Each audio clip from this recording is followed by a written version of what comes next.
The most important thing is your well-being and your health and your recovery, and on behalf of all of us here. He doesn't just judge talent, he lives like royalty. Simon Cowell, the mastermind behind some of the world's biggest talent shows, doesn't walk. He glides through life in designer shoes, stepping between global mansions, chauffeured luxury, and a personal empire reportedly worth over $600 million. But behind the cold critiques and signature smirks lies a life more extravagant than any talent show finale. Imagine spending $1 million on a single birthday bash, where the guest list includes music royalty and every detail, down to the sushi, has been custom designed. Or flying halfway across the globe on a private jet just to attend a 5-hour meeting, then returning the same night. That's not just indulgence, it's control. Sources say Cowell's obsession with perfection extends beyond television sets and into every inch of his lifestyle. His London mansion reportedly features a panic room, bulletproof windows, and a wellness wing with daily private treatments. And while most executives might scale back with age, Cowell's appetite for luxury only grew sharper after his shocking e-bike accident, a moment that made headlines but also prompted a deeper transformation.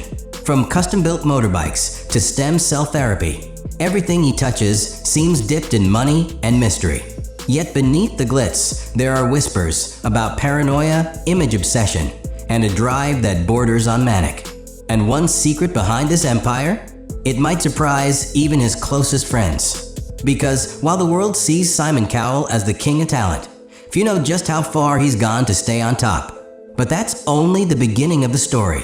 Simon Cowell's empire isn't just built on talent shows. It's cemented in real estate most people could only dream of. The media mogul has quietly assembled a property portfolio that rivals royalty, with estates spread across Los Angeles, London, and the sun-soaked coastlines of Malibu. His now famous Holland Park mansion in London is a fortress of luxury, reportedly worth over $25 million. But this isn't just another celebrity pad.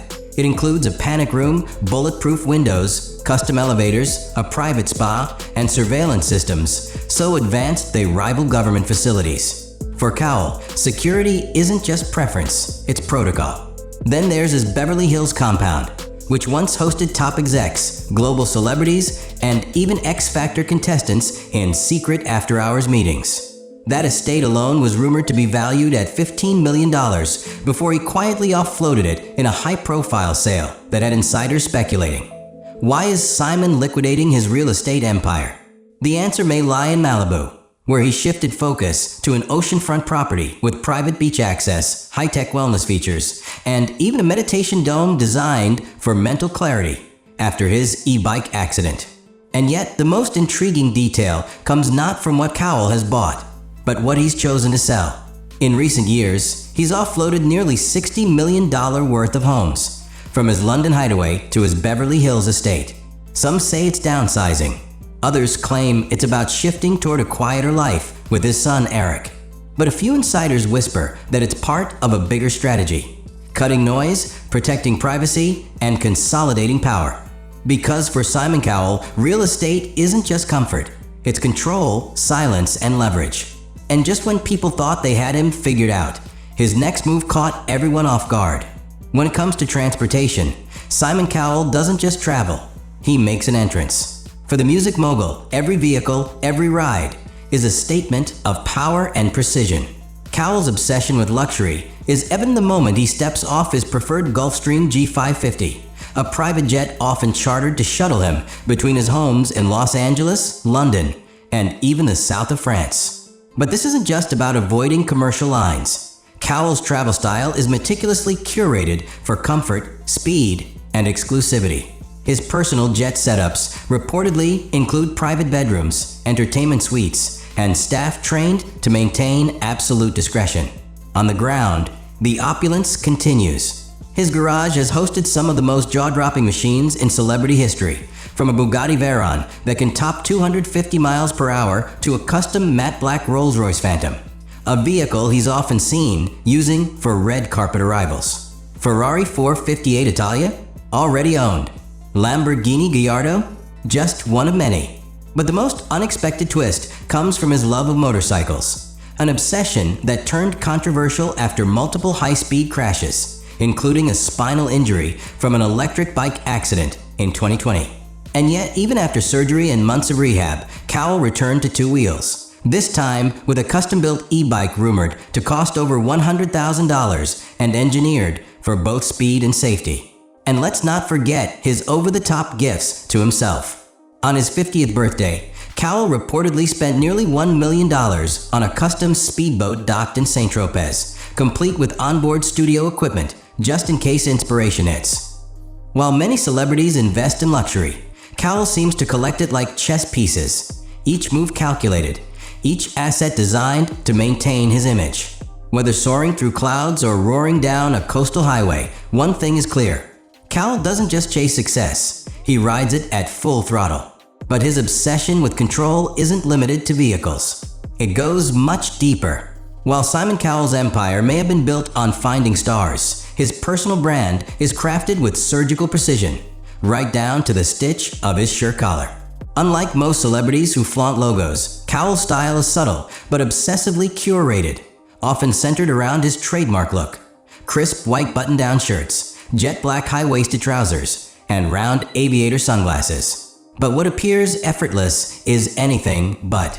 According to insiders, those shirts are handcrafted in Italy, tailored to perfection with fabric sourced from exclusive mills, costing upwards of $1,000 a piece. His team reportedly includes a personal stylist, grooming consultants, and even a dedicated wardrobe manager who travels ahead of him on international shoots to prepare dressing rooms tailored to his exact specifications. Hair, teeth, skin tone, everything is under constant review. And it doesn't stop there.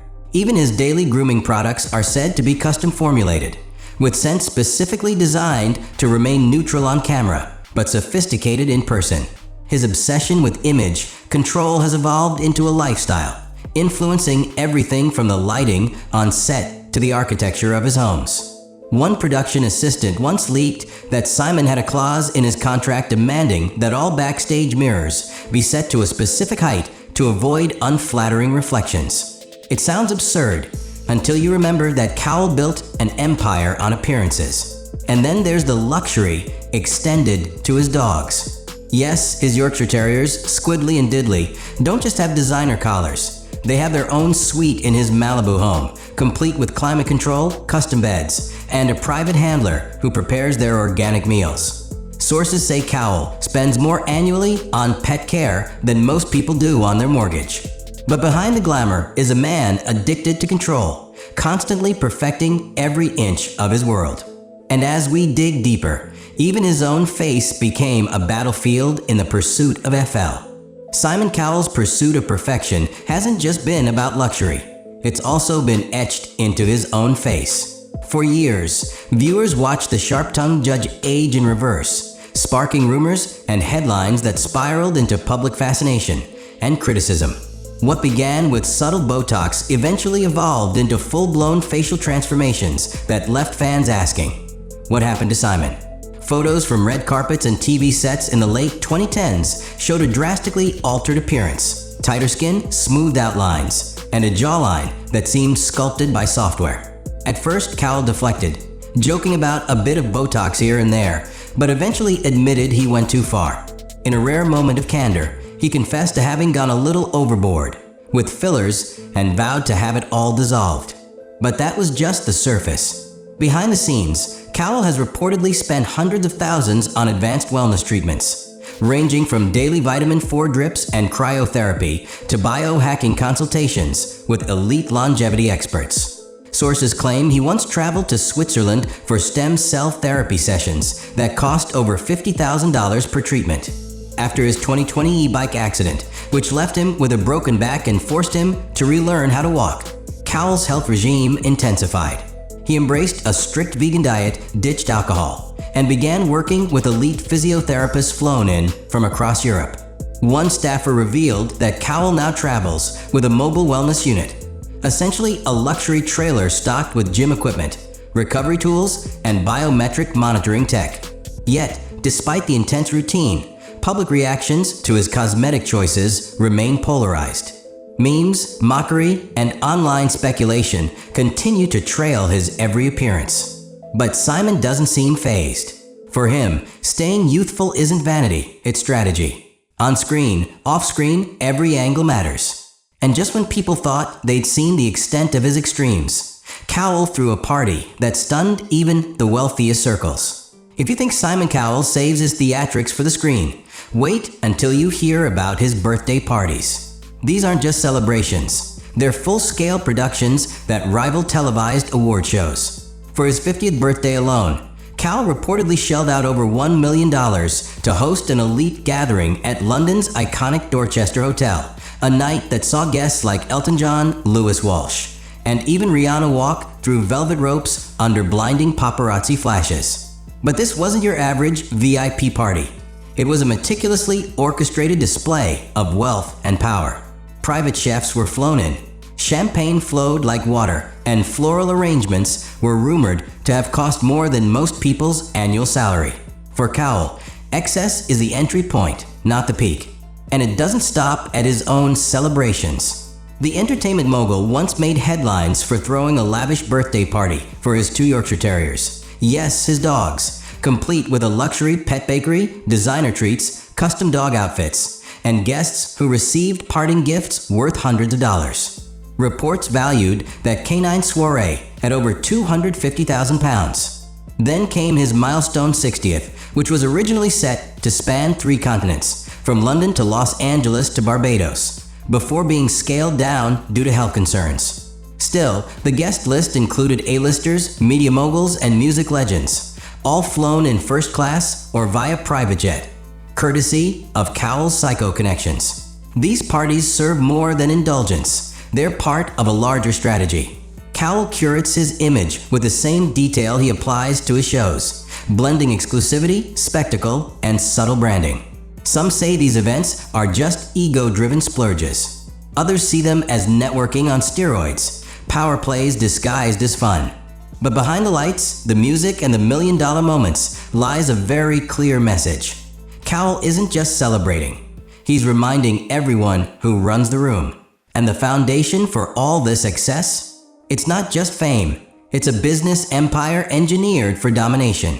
Behind every Rolls-Royce, private jet, and million-dollar bash lies a machine that prints wealth. And Simon Cowell is the architect. His empire isn't just entertainment, it's infrastructure.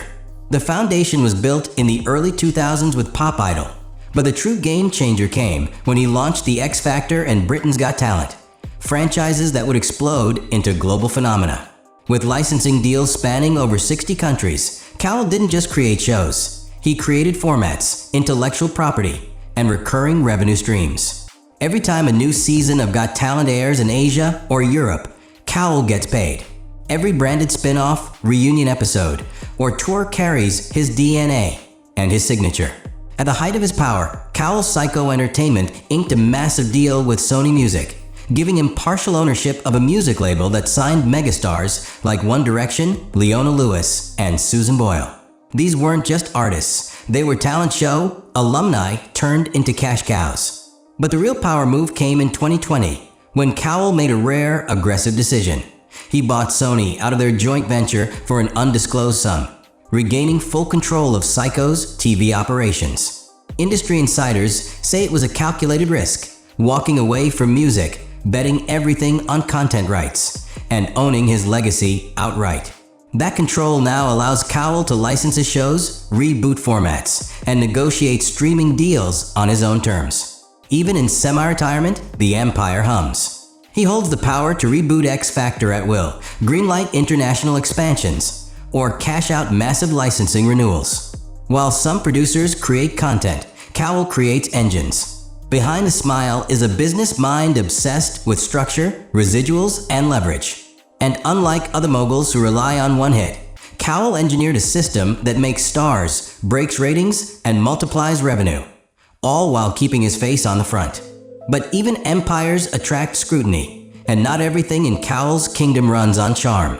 Because beneath the polished image, control has always been his true obsession.